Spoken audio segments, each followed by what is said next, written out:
Olá, eu sou a professora Suzane Toffoli, bem-vindos à aula 2 de Marketing Imobiliário.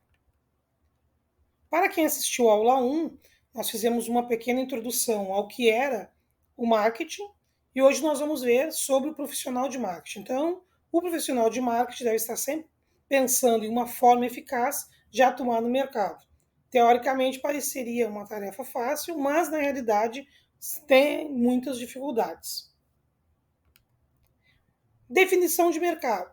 Então, a gente tem uma ideia de mercado que foi evoluindo ao longo do tempo.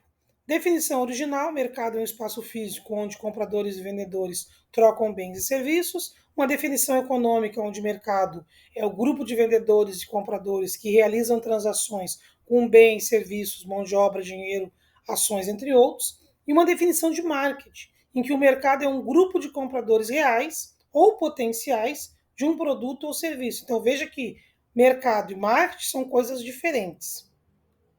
Dito isso, eu preciso pensar nos meus requisitos para venda. Primeiro, para que uma pessoa queira comprar de mim um produto ou um serviço, eu preciso pensar na sua necessidade. Então, qual a necessidade que essa pessoa tem? E que o tipo de produto ou serviço vai satisfazer essa necessidade. Poder aquisitivo. O comprador deve ter a capacidade financeira para adquirir este bem e este serviço. Então, isso tem que ser levado em conta quando eu for fazer uma campanha de marketing. Então a gente tem um pequeno esquema que eu sempre utilizo nas minhas aulas, que é o esquema chamado de escassez. Então, um primeiro conceito de mercado é a ideia de que existe uma escassez. Se existe uma escassez, se gera uma necessidade. Da necessidade surge o desejo. Então, o desejo ele é por um produto ou por um serviço. Dito isso, surge uma demanda. Então, após a demanda, surge a transação. Então, a gente tem aí a aquisição do produto. Mas o marketing ele não vai gerar necessidade, porque ela já existe. Ele vai gerar o desejo por aquele produto. Para que a pessoa tenha desejo de comprar o meu produto ou o meu serviço, eu preciso criar uma campanha para isso, para que ela me conheça. Então, a ideia do marketing imobiliário é justamente essa, em que o meu produto está ali e eu preciso chegar ao meu comprador. O mercado-alvo é o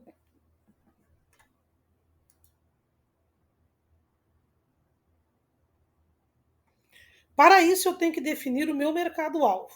Num primeiro passo, eu vou determinar o mercado e depois selecionar o grupo de maior interesse para aplicar o meu programa de marketing. Então, a classificação do mercado pode ser o mercado de consumo, o mercado organizacional e essa importância da classificação, porque dependendo da classificação do meu mercado, eu consigo determinar exatamente a abordagem de marketing que será utilizada, dependendo do tipo de mercado. Então, por exemplo, uma propaganda, um marketing para a praia, para o litoral, ele é diferente do marketing do centro da cidade. E é diferente do marketing rural. Então, são pessoas diferentes, com necessidades diferentes, e por isso a minha abordagem de marketing tem que ser pensando justamente naquele cliente que está ali naquele local ou que vai querer comprar aquele produto, aquele imóvel. Por isso, eu preciso fazer a chamada segmentação de mercado. Por quê? Porque eu não consigo vender para todo mundo de maneira uniforme. Eu preciso pensar que cada um tem a sua necessidade e cada um tem o seu poder aquisitivo para adquirir o bem. Então, a necessidade de segmentação é para otimizar o meu recurso e facilitar o acesso ao comprador. Então, eu preciso dividir o mercado em grupos menores. Então, o objetivo da segmentação é criar perfis de consumidores, permitindo uma abordagem mais eficaz e personalizada.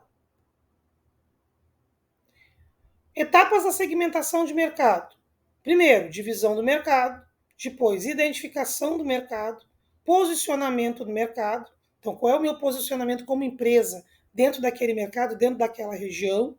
E os fatores vitais que são características como renda, padrão de despesas e mobilidade da população, que vai influenciar a eficácia da segmentação e a estratégia do marketing. Então, a gente tem algumas bases de segmentação. É claro que se vocês colocarem no Google vai aparecer várias, mas eu coloquei aqui uma imagem mais simples, né? Que eu posso utilizar, por exemplo, uma segmentação comportamental, uma segmentação geográfica, uma segmentação psicográfica, demográfica. Então, eu posso selecionar, por idade, por sexo, por tamanho da família, por ocupação, por estilo de vida, por valores, a questão da região, o tamanho do município, qual é a atitude que a pessoa tem em relação ao produto que eu estou vendendo, por que a pessoa está comprando, qual é a ocasião de compra. Então, são várias bases que a gente pode começar a trabalhar com a base de segmentação. Posicionamento de mercado. Qual é o objetivo? A empresa deve definir como se posicionar para obter vantagens e aproveitar oportunidades. Então, como a minha empresa está posicionada? Como é que as pessoas na cidade enxergam a minha empresa? Então, não basta ser um marketing somente do produto. Eu preciso ter um marketing da minha imobiliária ou do meu trabalho como corretor. Então, por exemplo, qual exemplo eu poderia utilizar? A Mercedes, luxo. Ferrari, alto desempenho. A minha imobiliária trabalha com que segmento? É imóvel rural? É imóvel de luxo? É Minha Casa Minha Vida? Que tipo de posicionamento a minha empresa tem? Então, eu coloquei alguns outros exemplos também. Então, a gente tem ali ó, ketchup, tomate com açúcar e vinagre, refrigerante, chinelo. Então, o que a gente tem daqueles produtos de características do seu produto que lhe tornam diferencial? Então, por que as pessoas compram Coca-Cola? Qual é o diferencial da Coca-Cola em relação aos outros produtos? Então, assim, marcas como Heinz, Coca-Cola e Havaianas perceberam que o óbvio precisa ser dito e repetido. Então, você tem um posicionamento de marca que se torna um diferencial. Então, a chave do posicionamento é oferecer mais valor. Então, o consumidor tem dificuldade em reavaliar um produto o tempo todo. Por isso, ele tende a escolher um produto que oferece maior valor. Então, eu ofereço mais valor. O que eu estou oferecendo em relação ao meu concorrente? Então, eu preciso compreender também as necessidades dos consumidores e oferecer mais valor do que os concorrentes. E também eu tenho que ter uma diferenciação de marketing. A empresa pode se diferenciar pelo produto, pelo serviço, pelos funcionários e pela imagem. Então, diferenciação para o produto. Qual é a característica do meu produto? Diferenciação para o serviço, entrega rápida, manutenção imediata, treinamento, entre outros. Então, eu tenho corretores treinados, eu atendo bem dentro do stand, tenho um stand bonito, colorido, que dá café, seja lá, o que eu estou fazendo de diferente no meu serviço que é diferente dos outros. Eu sempre dou exemplo também de corretoras ou empresas que têm sala kids, espaço kids. Isso é um diferencial. Geralmente os casais, as famílias vão no final de semana olhar os imóveis e as crianças vão junto. Onde ficam essas crianças? Quem atende essas crianças? Então, uma corretora, uma imobiliária que tem um espaço kids, um parquinho, uma mesa, alguma coisa que atenda crianças, ela se diferencia. Porque o pai ou a mãe tem aquele tempo de poder observar ou conversar com o corretor com a criança um pouco mais intertida.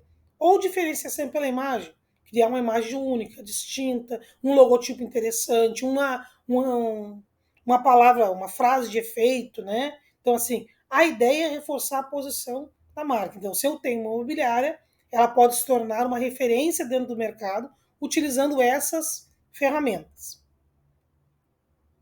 Estratégias de marketing. Então, para fazer o meu composto de marketing, eu trabalho com os chamados 4 Ps. Outras novas literaturas trabalham com outros Ps e outras letras, mas a gente comumente utiliza os 4. O produto, que é a solução para o cliente, o preço, que é o custo, a promoção, que é a comunicação, como o cliente sabe que eu existo, sabe que o meu produto está ali para ser vendido, e a conveniência, o ponto, onde a pessoa vai me encontrar. Eu estou na internet, a minha comunicação é via Instagram, a minha comunicação é via Facebook, eu tenho um stand, como é que eu estou fazendo a minha praça? Onde eu estou localizado para que esse cliente chegue a mim? Um exemplo, chocolate de Gramado.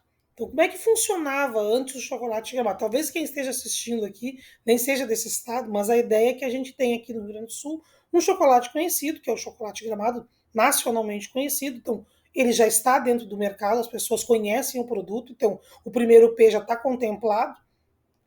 Depois, nós tínhamos uma questão do preço. As pessoas aceitam pagar mais justamente porque entendem que é um chocolate de qualidade, um chocolate peculiar, que é um chocolate caro mesmo. Então as pessoas aceitam. Então nós tínhamos um problema no chocolate de Gramado, que era justamente o ponto. Então, por quê? Porque antigamente, há 20 anos atrás, para você comer o chocolate de Gramado, você tinha que estar em Gramado. Ou alguém ia em Gramado e comprar o chocolate para você. Isso complicava. Porque se você vai longe ou você vem de um outro estado, você não conseguia levar, ou você queria comer o chocolate, mas você tinha vindo uma vez e depois queria comer o chocolate, você não tinha opção. Você tinha que estar aqui para comer o chocolate. Hoje não. Foi resolvido o problema. Porque você tem empresas que vendem o chocolate para todo o Brasil e que entregam em todo o Brasil. Então você pode fazer uma assinatura, pagar assinatura ouro, prata, diamante, e você recebe por mês chocolates de Gramado personalizados, né? Chocolates de Gramado que não são vendidos às vezes na loja e que você recebe porque você é assinante em qualquer lugar do Brasil ou do mundo. Então se resolveu. E aqui eu moro numa cidade chamada Viamão. Então aqui em Viamão, onde eu moro, eu teria que ir até Gramado? Não preciso mais. Na esquina da minha casa eu posso ir ali e comprar um chocolate de Gramado. Então se resolveu um problema dos 4Ps de forma excelente. Então você não precisa nem ter ido a Gramado para você nem conhecer a cidade de Gramado para você ser consumidor do chocolate de Gramado. Então, é nesse sentido, o produto tem que ter o preço, o ponto, a praça, a promoção. Então, é tudo isso que se pensa quando eu faço uma campanha ou um composto de marketing. Então, no quadro, eu apresento aí alguns principais veículos de comunicação que são utilizados para propagandas em alguns dos seus pontos fortes e fracos. Então, vocês depois, com calma, vocês podem pausar o vídeo, olhar com atenção. Então, o que a televisão é boa, o que o rádio é bom, revista, jornal. Aqui a gente tem uma ideia de que era utilizado mais comumente. Hoje a gente tem mais uma rede muito maior, que é a questão da internet, a questão do Instagram, LinkedIn, tem pessoas que usam o YouTube. Então pensem que isso aqui era o método mais antigo, mas que é utilizado de repente em cidades que tenham jornais, por exemplo. Tem cidades menores que trabalham com jornais locais, então eu posso utilizar ainda essa ferramenta. Às vezes eu tenho uma televisão local que faz reportagem, eu posso colocar minha imobiliária dentro de uma chamada, né, quando tem ali um programa local, aparecer a minha propaganda. É possível. Então, tem que se pensar quando se faz um composto de marketing, o que vai sair mais em conta e que público eu quero atender. Estratégia de marketing de serviço passa pela ideia de que eu preciso não apenas o marketing, mas, e as promessas que a gente faz ao cliente, mas o marketing interno também. Eu preciso pensar que eu preciso também conquistar as pessoas que trabalham comigo. As pessoas também têm que estar ali conectadas, engajadas em também vender o meu produto e vender o trabalho da minha empresa e o produto que ela está vendendo. Então, as pessoas estão contentes em atividades e empresas que também nos valorizem.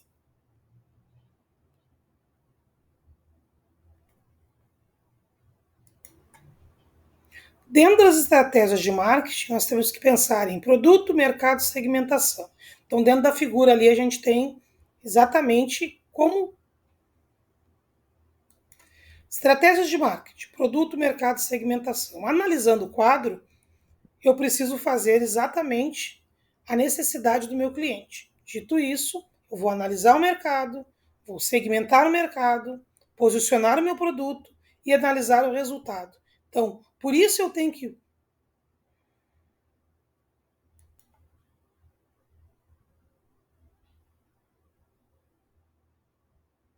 dentro das estratégias de marketing, eu preciso avaliar e analisar e refletir sobre o produto, o mercado e a chamada segmentação.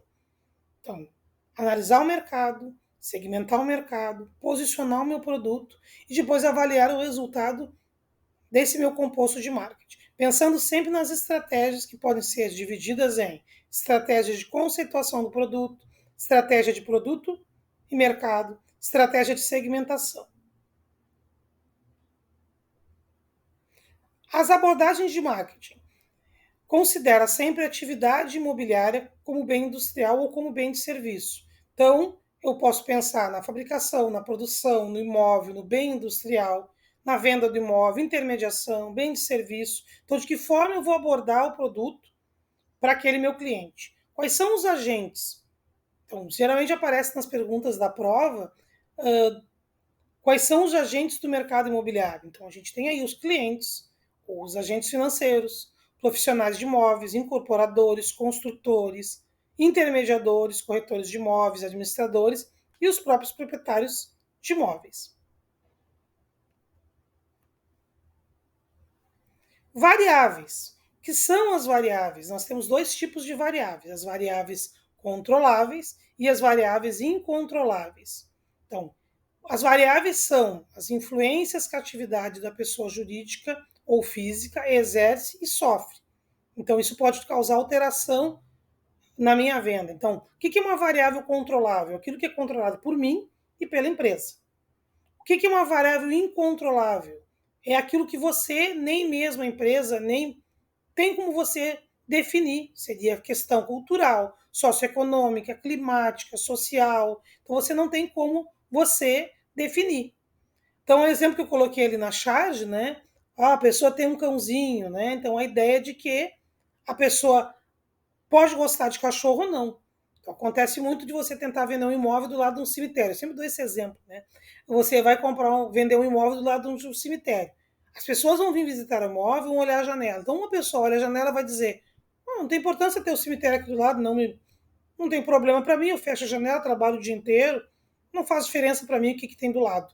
Outra pessoa pode olhar a janela e dizer: ah, não, é muito deprimente eu estar olhando para a janela final de semana e estar vendo gente sendo enterrada, ou o próprio cemitério. Então, as pessoas são diferentes e suas reações são diferentes. Então, essas são as variáveis. E você, às vezes, acha que um ambiente é muito interessante, muito bom, mas você tem uma variável climática ali, então você vai perder o bem, você vai perder o valor daquele produto, porque ali teve enchente, por exemplo. Então, ali é um lugar, nunca teve enchente aqui, mas aí agora aconteceu enchente. Então, toda aquela região onde a água passou já perdeu valor de mercado, porque agora há uma possibilidade que pode ter uma enchente ali. Nunca teve, mas agora tem uma possibilidade. Então, se a água chegou uma vez, o que a pessoa vai pensar? Ah, bom, se a água chegou uma vez ali, pode chegar de novo. Então, toda aquela região onde teve uma enchente, que foi uma enchente histórica, mas nunca tinha acontecido aqui, mas a água chegou. Então, aquela região toda vai ter um problema de valor de mercado, sim. Então, nos próximos slides, eu mostro como as pessoas podem fazer sua empresa ou o próprio corretor pode pensar num planejamento estratégico para fazer seu composto de marketing. Claro que eu não vou ler, porque realmente para vocês que estão assistindo é cansativo assistir alguém lendo, mas eu vou colocar a imagem, vocês com calma, no seu momento de estudo, vão parando, vão lendo com calma. Então, assim, eu tenho um planejamento estratégico na prática, então ali eu tenho ali questão de questões econômicas, financeiras, a estrutura organizacional da empresa, quais são os aspectos mercadológicos, meu plano de marketing, quem são meus concorrentes. Então, é toda uma avaliação que a empresa ou o corretor vai fazer para pensar na sua estratégia dentro do mercado. É um fluxograma. E existem vários tipos de fluxograma. Lá na nossa apostila aparecem vários, eu peguei só alguns. Mais um aí também, pensando em posicionamento, a cultura da empresa, o posicionamento interno, o ambiente interno da empresa, a satisfação do cliente, a satisfação de quem trabalha dentro da empresa, quais são as crenças e valores dessa empresa, planejamento de orçamento, desenvolvimento do RH. Então, é todo um conjunto de planos e planejamentos para que eu consiga fazer não só a propaganda, o composto de marketing, mas também o próprio posicionamento da empresa frente aos seus funcionários e frente ao mercado. Ele tem o planejamento do ambiente externo, qual é o mercado principal, qual é o mercado possível do meu produto, quais são os cenários, quais são os novos nichos de trabalho, quem são as pessoas que estão ali naquela região que são meus possíveis consumidores, a questão também da quantificação, metas, objetivos, responsabilidades, custos, receitas, lucros. Então, é um grande planejamento que deve ser feito pela imobiliária ou pelo corretor, já que ele talvez deseje trabalhar de forma autônoma e tem que também pensar em tudo isso. Então, se eu moro na praia, eu vou trabalhar com o mercado no litoral. Eu moro na serra. É claro que eu vou pensar sempre na minha região. É mais fácil de trabalhar. Não impede que eu trabalhe com outros imóveis também. Mas fica mais difícil quando você não mora na região. Mas dá para fazer? Dá. Com a internet hoje tudo é possível. Então, a necessidade do consumidor, do comprador, nós temos ali a chamada pirâmide das necessidades. Então, eu tenho necessidade de autorrealização, a necessidade de estima, as pessoas dizerem, olha que linda a tua casa, olha onde tu comprou, olha que bairro maravilhoso, necessidades sociais, necessidade de segurança, então ele vai perguntar se tem portaria 24 horas, então isso é uma necessidade hoje, e a questão da necessidade fisiológica não entra aqui, mas também faz parte. A questão de que todo mundo tem uma necessidade, são necessidades diferentes, então, é o mesmo caso de você oferecer para a pessoa um imóvel num certo bairro que condiz com aquilo que ela tem de valor para investir, ela vai dizer: não, eu não quero esse bairro, não gosto desse bairro, eu quero comprar no bairro tal. Mesmo que com o valor que ela tem, ela poderia comprar à vista, ela vai dar o valor à vista e ficar pagando parcelas a mais, porque ela acha que para ela é melhor morar naquele bairro, que ela gosta daquele bairro. É aquela chamada variável incontrolável, mas também tem a ver com a necessidade do comprador. O que ele quer?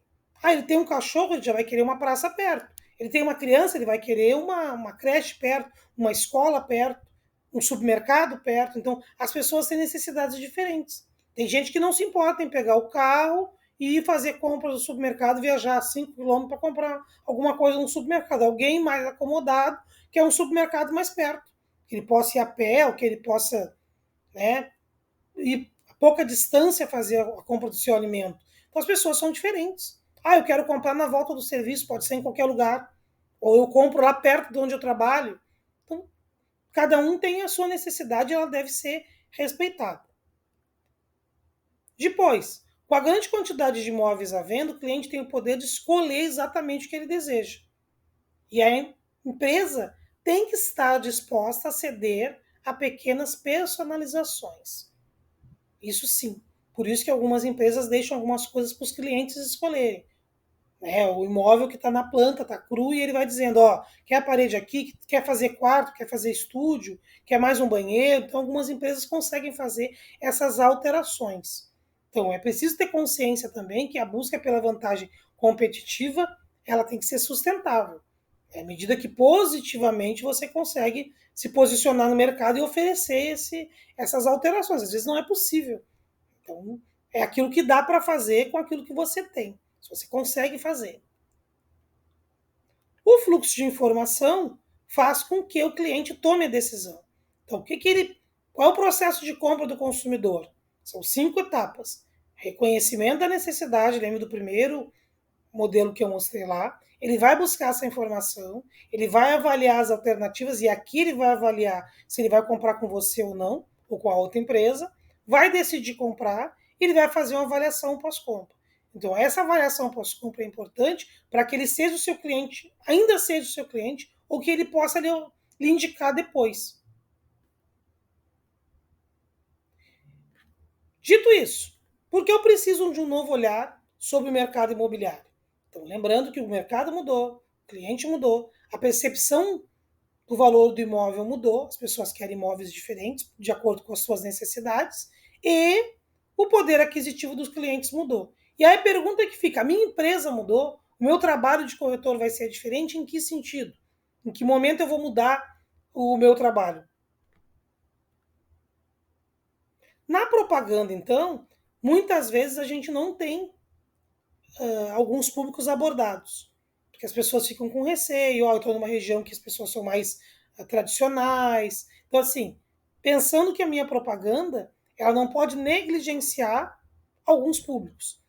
Então, como é que eu consigo negligenciar? Como é que eu consigo perceber que alguns públicos não são vistos nas imobiliárias? Pelo tipo de propaganda que faz. Então, por exemplo, a minha propaganda mostra pessoas da terceira idade, a minha propaganda mostra as pessoas com deficiência, com mobilidade reduzida, pessoas fazendo a propaganda em cadeiras de roda, fala sobre sustentabilidade, fala sobre casal sem filho, recém-casados, público LGBT, aparece pessoas negras na minha propaganda. Então, isso é importante, as pessoas querem se sentir representadas. Então, eu coloquei algumas propagandas aqui de exemplo, claro que não são empresas gaúchas, nem são propagandas de agora, mas é só para dar o exemplo. Primeiro, eu tenho ali uma propaganda, né, em que as pessoas imobiliárias tendem a focar em casais com filhos. Então, eu deixo de lado um perfil que são pessoas que buscam imóveis menores e mais práticos, pessoas solteiras ou pessoas que são casais sem filhos, porque sempre na minha propaganda eu coloco famílias. Então, hoje em dia há a possibilidade, utilizando até o Canva, essa ferramenta fantástica, em que eu posso utilizar pessoas diferentes. Eu posso fazer a mesma propaganda do mesmo ali imóvel e colocando imagem de pessoas diferentes. Até que é bom diversificar a minha propaganda. É tudo igual, só que em vez de eu colocar a propaganda ali do casal com filhos, eu posso colocar um casal, posso colocar uma moça sozinho, um rapaz sozinho. As pessoas querem se sentir representadas na propaganda. No momento que eu coloco propaganda só com famílias, as pessoas imaginam, olha, você trabalha com imóvel de família. Não que eles imaginem, mas eles não se sentem representados pela sua imobiliária e pelo seu trabalho. Terceira idade e aposentados. Então, o meu imóvel, claro que nesse exemplo que eu estou dando, o imóvel é para pessoas de terceira idade. Então, já existem condomínios que são de terceira idade, mas eu não preciso esperar que eu esteja trabalhando com um imóvel para terceira idade para falar que o imóvel ele é acessível, que esse imóvel trabalha, consigo fazer alguma adaptação de arquitetura inclusiva para uma pessoa idosa. É um imóvel normal. Só que eu posso dizer, pessoal, eu estou vendendo um imóvel, os apartamentos do primeiro piso, ou se podem ser adaptados para pessoas de certa idade, podemos colocar arquitetura inclusiva, barras de contenção no banheiro, eu posso ajudar. Então, você tem que falar isso. Se você não fala, as pessoas não sabem. Você é o cliente, né? Você tem que pensar como o cliente pensa. Eu tenho uma mãe de 90 anos, ela vai morar comigo. Adianta não ter só escada no apartamento? Nos apartamentos? Não. Então, vou dizer, tem elevador, tem a parte de circulação, segurança. Então, tem que ter tudo isso. E eu preciso dizer isso. Senão as pessoas não sabem e faz parte do marketing informar isso para o cliente. Então, fica de reflexão para nós a questão de que eu posso usar imagens diferentes. Aqui uma empresa, acho que é chilena ou argentina, que fez exatamente isso. É o mesmo imóvel, mas para cada uma das suas intervenções de propaganda, ele utilizou um público diferente. Continuou utilizando ali a família, continuou utilizando o casal, utilizou a mulher sozinha, o homem sozinho, e ali mostrou tudo que poderia acontecer, o que poderia utilizar dentro da sua propaganda, mas usou públicos diferentes. Então, fica a reflexão. A minha imobiliária está trabalhando com todos os nichos ou somente com um nicho? Então, a gente hoje tem condição, de forma gratuita, utilizando redes sociais, o Canva e outras ferramentas de edição, em colocar pessoal. Até inteligência artificial eu consigo criar pessoas que não preciso nem pagar. As pessoas são criadas ali, imagens são criadas para que eu possa fazer a minha propaganda de forma efetiva. Que a gente vai falar na aula 3, a questão do marketing de incentivo, o endomarketing, muito importante, os objetivos de um plano de marketing, a elaboração de um plano de marketing, e a gente se vê aí na aula 3, com certeza. Um grande abraço, até a aula 3.